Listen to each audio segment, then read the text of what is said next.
turn off all the lights in my room, even my nightlight, because I'm 8 and I don't need it anymore.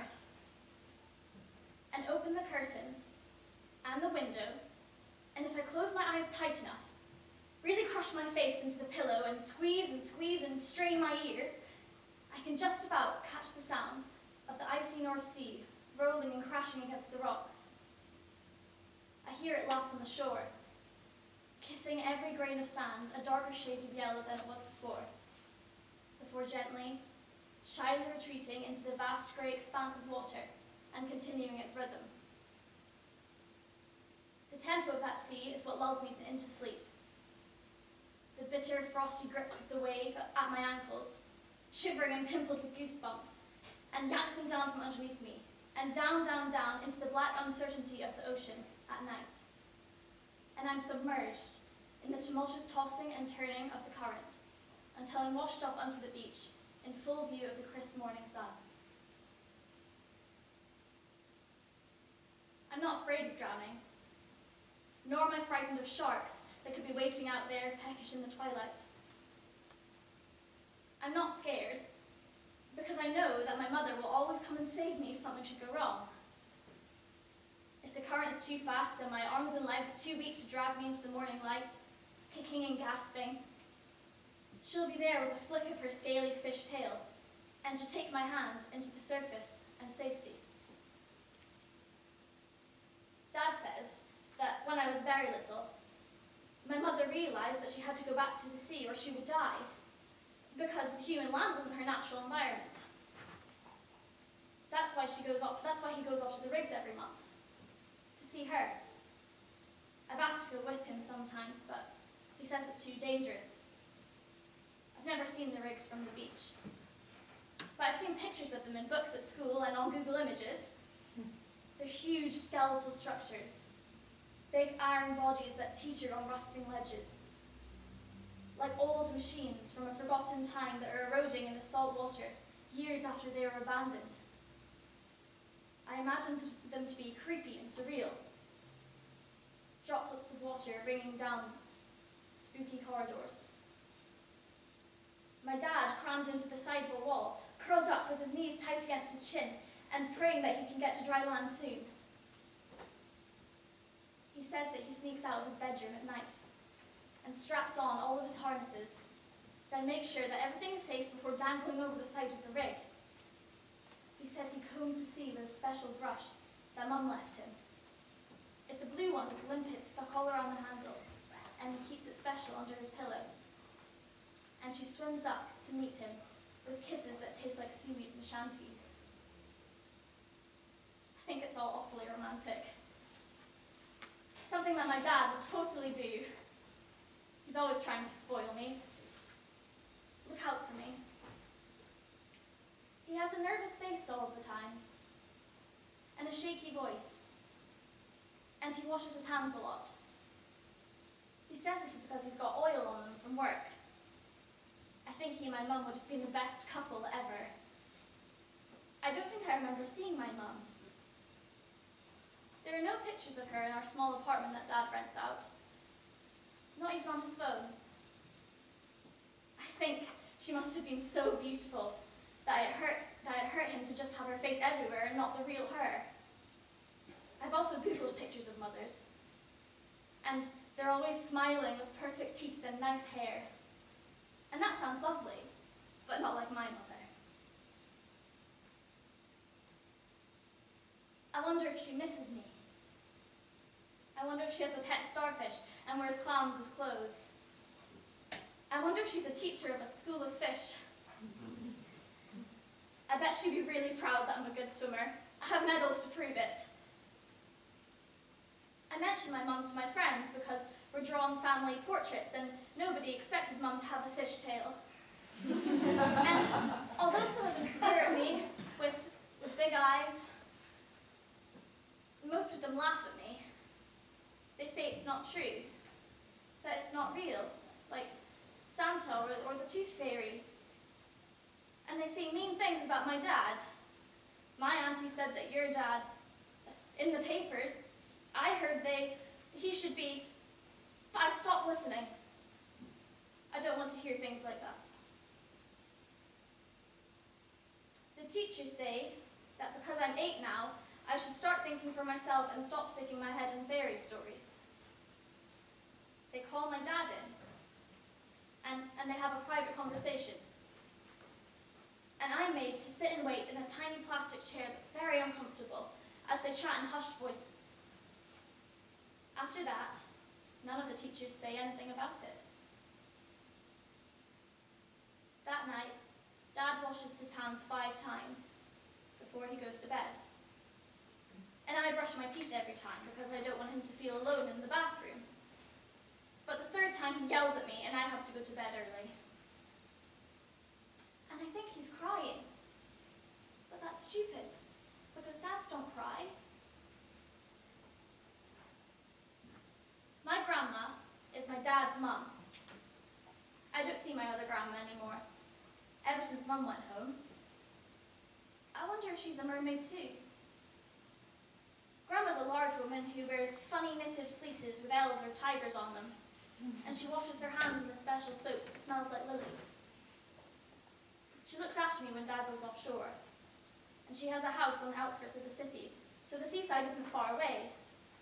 I love that place, because there are restaurants and a cinema and cadonas, except I have to go onto the shore myself, because Grandma doesn't like coming onto the sand. She takes me to other places too. We're at Macduff Aquarium, and I have my nose pressed up against the glass of the fish tank. I like the jellyfish the best, because they look like stringy cling film. So far today, I've touched a stingray and seen a Murray eel. They're the biggest eels ever, and they have really creepy eyes that never blink. Grandma says that she's surprised that they can still find fish nowadays, what with all the oil being spilled into the sea. Dad and men in suits on the television say that oil is black gold. They say it like they've won something. Apparently oil means a lot of money, even though it doesn't look it. The phrase means something that looks ugly or underwhelming, but in actual fact, it's incredibly precious and should be saved. A green fish darts past my face, bubbling out a slow stream of bubbles. And I stab my finger against the tank. I hope Mum's tail looks like that. And Grandma looks at me strangely, like a cartoon that stuck its finger in an electric socket. The colour drains from her face. She stammers when she asks me what I mean. And when I tell her that Mum is a mermaid, she twists her hands again. She tells me not to talk about that right now. I go to bed that night and worry about Mum. I worry if her gills are clogged up with this black gold. I dream about her. I dream about it pouring out of the gaps in her scales, and I can see where she can't see where she's swimming because it's pouring out of her eyes now, and getting in her mouth and nose, and then she's choking. I think family is like black gold. It's ugly sometimes. And sometimes when things go wrong, it doesn't look like it's worth anything. But it is. It really is. I spill cranberry juice on my school shirt, and I'm scared that Dad will freak out because it's my best shirt. But he just tucks and puts it in a bowl with washing powder and vinegar and lets it soak like a casserole dish. You know, he says, could have been worse, could have been oil. I learned that oil is impossible to remove, that once it gets in your clothes, or worse, the sea, then it'll never go away. I learned that there will always be some trace of it somewhere. There's still a faint mark on my shirt of where the cranberry juice was, right in the middle of my tummy. It looks like blood. I'm playing on the beach one afternoon with my grandma, and she's watching me absently from the promenade. I'm hunting for interesting pebbles and dead crabs when I see it. Her.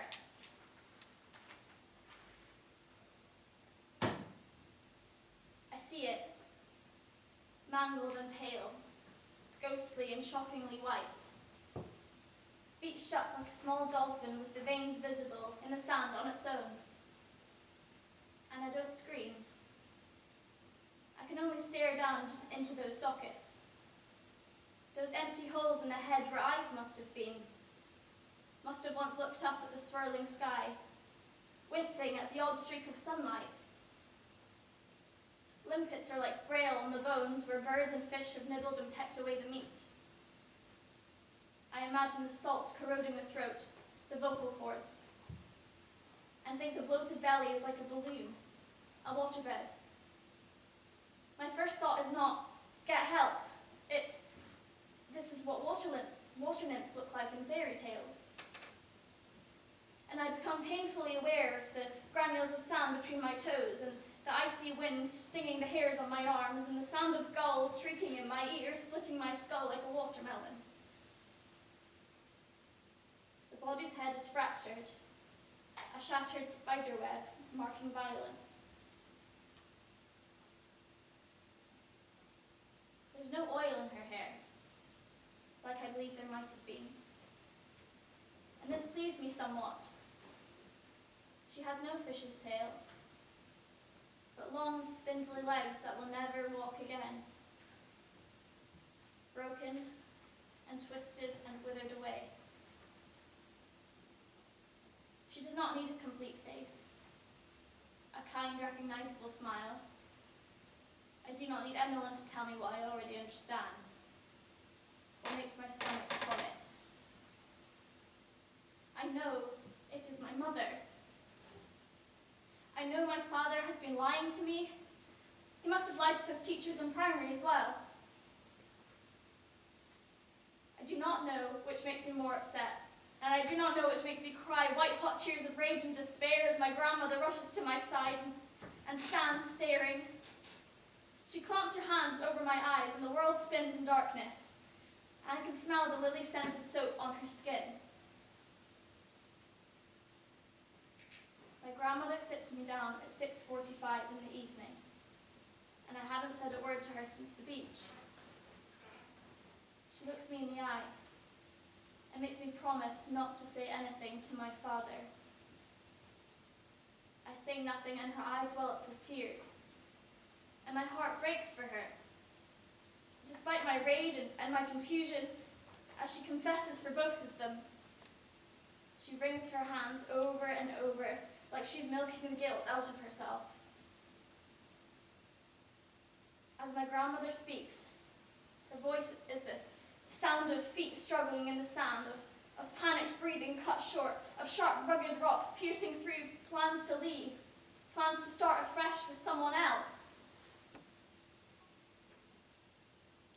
My father was never violent to me, but his hands were strong. The sea and the gulls take my mother to her grave on the ocean floor, and the kissing waves wash away any trace of our footprints there. I should have drawn my name in the sand to be washed away too.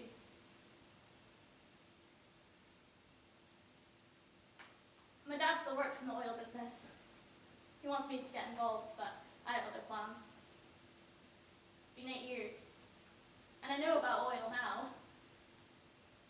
I know that it suffocates and it bleeds out onto the water, and it's nearly impossible to clean away, staining the oceans like blood. My father's hands are clarted in both, and all the water in the sea will not cleanse that. I imagine the oil spilling out of the rigs, bursting from the pipes under the waves, and filling up the whole ocean, poisoning all the fish and plants and making the water sticky, sick. I imagine it catching fire, and I imagine sitting on the sand where I found my mother and watching the whole sea burn. I imagine all that black gold going up in smoke and blocking out the sky.